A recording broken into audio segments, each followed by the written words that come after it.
the dude has immense talent, and somebody's going to think, I'm smarter than everybody. I'll take him as my RB2 or 3, and when he comes back for the second half, I mean, Chubb might be a better running back anyways, to be honest. I mean, Hunt was in an amazing system.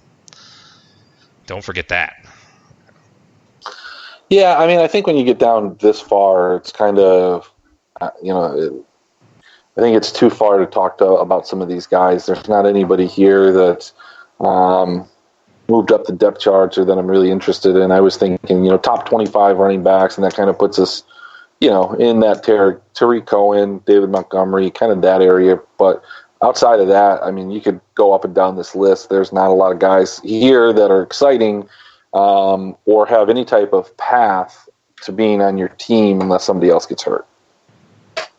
Yeah, that's about right. So, yeah, for me this year, man, it's all back to running back. I might take 4 in the first 4 rounds. Not gonna lie. Okay. I gotta evaluate that middle round depth of wide receiver, but I literally might open my draft with 4 straight running backs if I have a league where I can start, 4 running backs, and maybe even if I don't. Can I be in the fantasy league? What was that, Adam? So can I be in your fantasy league? All right. I know, that's what I'm thinking too. He's probably going to have Gus Edwards there taking him. I'm going to have Gus Edwards, baby.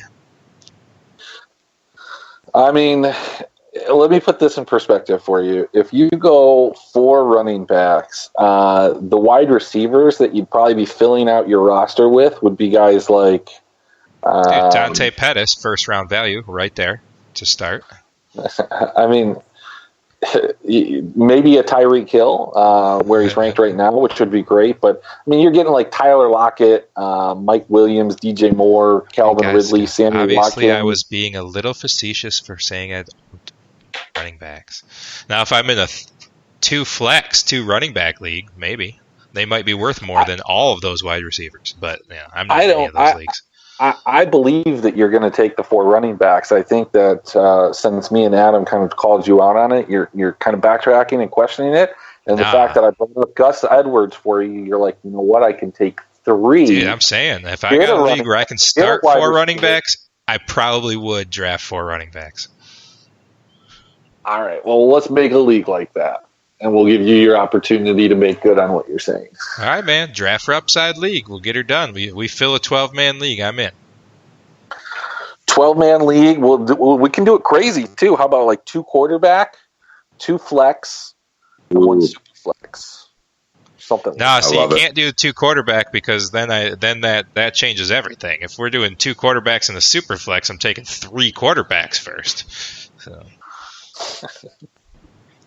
All right, then we'll take out the super flex, and we'll have a flex that can be a tight end, wide receiver, running back, and we'll have another flex that can only be like a running back, wide receiver, or something like that. I don't know. Yeah, see, now we're talking.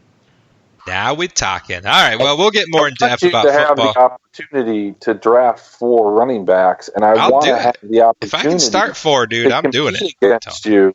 Doing that, and I hope that I get the good value and I hope you get like the number 1 pick, and then Adam, I hope you get the number 2 pick, and then I can take Saquon Barkley with the number 3 pick because you guys are higher on some other guys at 1 and 2.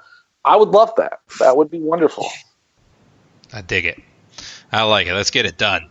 I bet you we can make it work with some of these other hosts here at LennyMelnickFantasySports.com, where you can listen to us live on the Legend Sports Network. We are here every Wednesday night, 7 to 9. Draft for Upside. Check us out. All kinds of great shows on the channel. Anyways, we'll get more into football as, of course, the preseason comes along. Basketball's over. Hockey's over. Baseball is coming up on the All-Star break pretty shortly, so we will get super in-depth into football. But one thing that never dies, it's basically year-round, right, Adam? The PGA. Pretty much. Pretty much. So we're pretty excited. We might have a little afternoon meetup for drinky at the PGA event, which is happening in Detroit. Mark hasn't joined us yet. Who knows where Mark is? Mark hasn't chatted since earlier this afternoon, so nobody knows. Nobody knows where Mark is. Yeah, Adam, you're going to have to do... What's that? Let's be fair. His contribution earlier today was awful too. He sided with you on Prairie beers not being delicious. No. Prairie beers are delicious. It's just the bomb series that's not delicious. This is not true. Adam, have you ever had any of the Prairie Bomb series? I have not tried it. I got no take. All right. Well, all right. We'll fix that. Just trust me on this one. No, just trust me on this one. That's true. That's true. All right. Anyways, Adam, right now. Yeah. talk to us here. Give us the breakdown of the PGA coming to Murder City.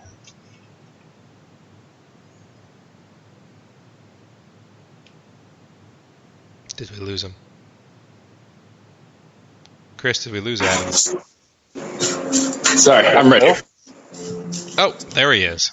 I was trying to change my laundry, and there was a bit of a water issue from the washing machine, so that was fun. But, yeah, we are in the Motor City. Detroit Golf Club is where they'll be playing the inaugural Rocket Mortgage Classic. It's about a 7,300-yard course, stretched all the way to the tips. Par 72, 4 par 5s. Tight-ish tree-line fairways. It's not playing as a particularly long course. I expect scores to be very low. However, it's been pouring nonstop every day, so them balls aren't going to roll this weekend. I disagree with you. The course is actually playing firmer than you might expect. The recent warm stretch and dry stretch has actually dried it out quite nicely. Dry stretch? What are you talking about dry stretch? It's rained like 103 days so far this year. I'm talking within the last week. Very, very recent sample size there. All right. No, it's actually playing pretty firm. I saw with my own eyes yesterday, guys' drives were actually rolling out pretty good.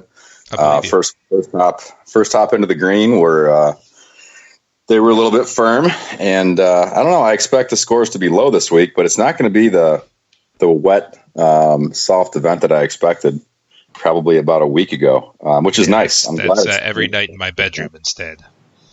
Hey yo. Good for you, buddy. Happy for you. The Detroit Golf Club is a Donald Ross design course, so they don't play more than one other event at a consistently at a Donald Ross design course. So it's an old style tree line course, very undulating greens. The approach game is going to come into play very heavily this week. It's the first time they've been here, so there's only a few guys that are from Michigan that have played this course before. So definitely looking at recent form.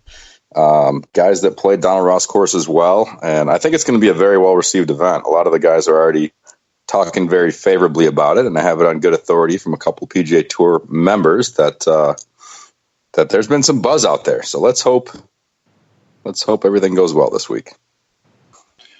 Well, what I want to know is, what have you shot when you've played there? Have you played there? I assume you've played there.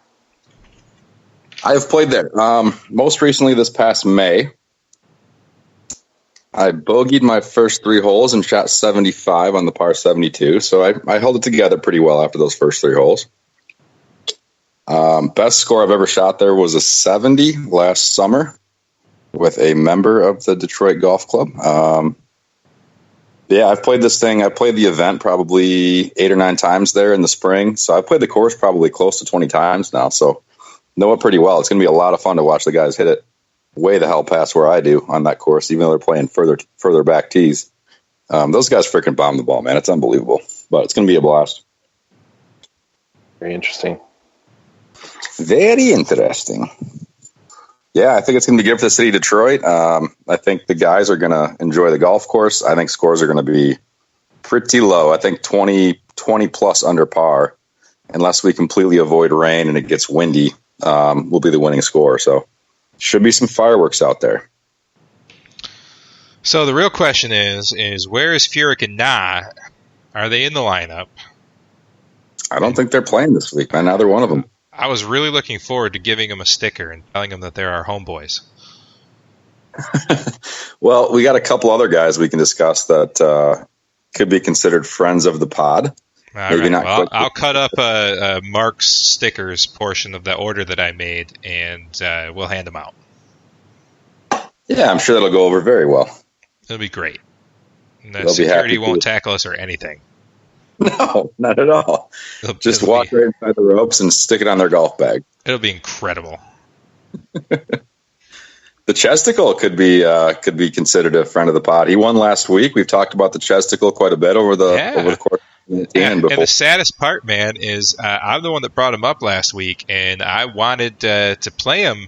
And the way that my lineup worked out, which to be fair, won the Draft Upside Championship for the week. He fell out, but if I would have had him in there in my other one, man, that'd have been real nice. But again, I won money overall. I actually net positive on the week. Might have been the first time ever for me in golf. Yeah, you can't complain about profitable weeks. I think you've had a couple others though. Some of those first weeks we were playing, when you threw some of my recommended picks, and I think you had some good weeks, but. Yeah, then I got into my themes. It was a lot of fun, though.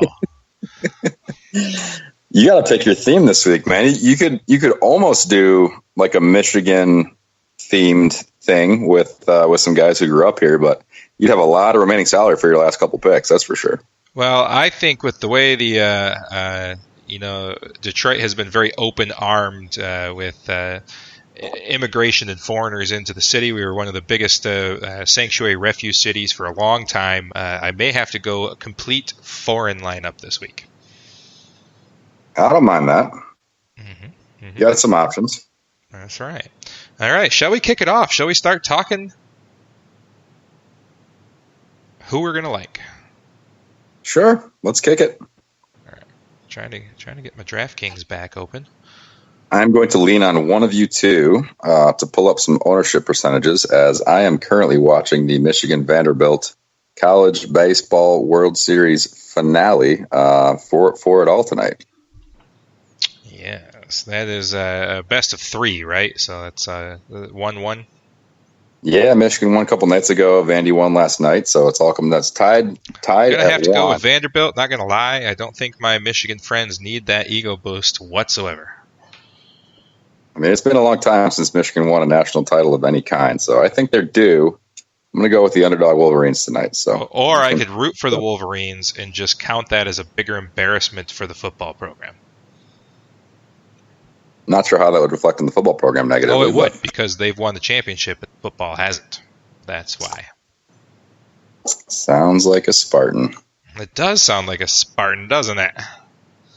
It does. Exactly. Your football program can't win a national title, even though your baseball team. Anyway, we shouldn't get off onto that tangent. Nah, it won't go well. It won't go well at all. I don't have any access to ownership, so I don't know if Chris has got some. I keep forgetting to take care of that issue.